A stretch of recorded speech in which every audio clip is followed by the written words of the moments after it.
तो आज हम हैदराबाद शहर के नामों की गलियों में घूम रहे हैं। हाँ। हमारे पास स्रोत हैं social and cultural geography of Hyderabad city के कुछ अंश, और मकसद है ये देखना कि ये नाम शहर के मिजाज, इतिहास और यहाँ की वो जो मिली जुली संस्कृति है उसके बारे में क्या राज खोलते हैं। बिल्कुल। चलिए शुरू करते हैं। बिल्कुल। ये जो स्थान नाम है, हाँ। मतलब टॉपोनिम्स, ये सिर्फ पते नहीं होते हैं। सही कहा आपने। ये किसी शहर की कहानी सुनाने वाले छोटे छोटे सूत्र जैसे हैं। और हैदराबाद के नाम तो खास तौर पर दिलचस्प है क्योंकि यहाँ कई जबानों और क्या कहते हैं तहजीबों का संगम दिखता है। हाँ, स्रोत यही बताते हैं कि नाम रखने के पीछे कई वजह हो सकती हैं। कभी देवी देवताओं के नाम पर, कभी यहाँ बसने वाले समुदायों पर, हाँ, कभी किसी खास घटना की याद में, तो कभी लोगों के काम धंधों के आधार पर। सही। और कुछ नाम तो बड़े अजीब भी हैं, जैसे वो सूखे मीर की कमान, हाँ, या गूंगे नवाब की देवड़ी।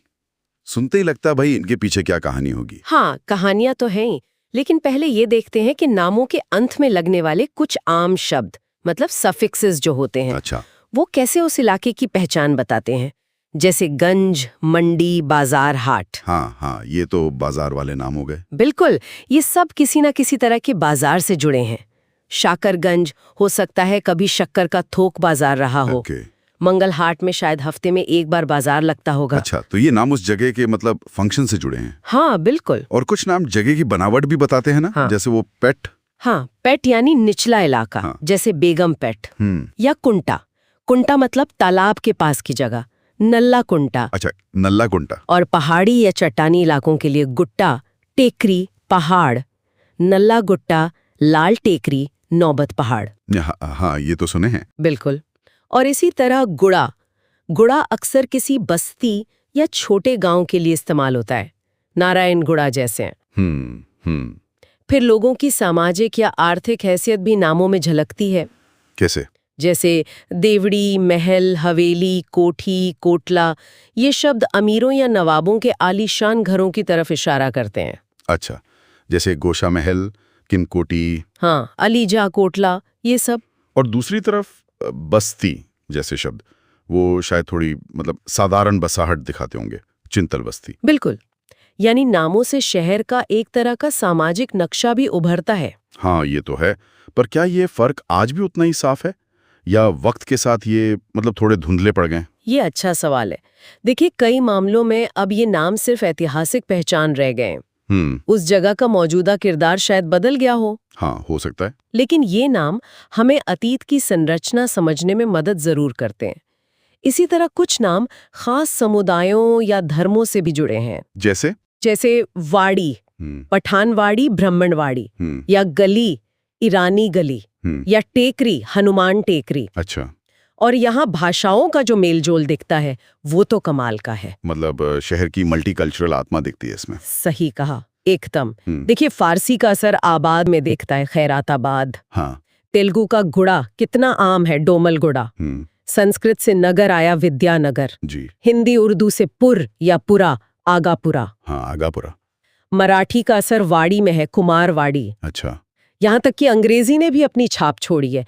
किंग कोठी तो है ही, एक नाम था थग्गी जेल। थग्गी जेल, वाह, नाम से ही कहानी झलक रही है ना। और ये आधुनिक मिश्रण भी दिलचस्प है, जैसे आपने कहा संतानगर। हाँ, संतानगर, जिसमें फारसी सनत यानी इंडस्ट्री और संस्कृत नगर यानी शहर जुड़ गए।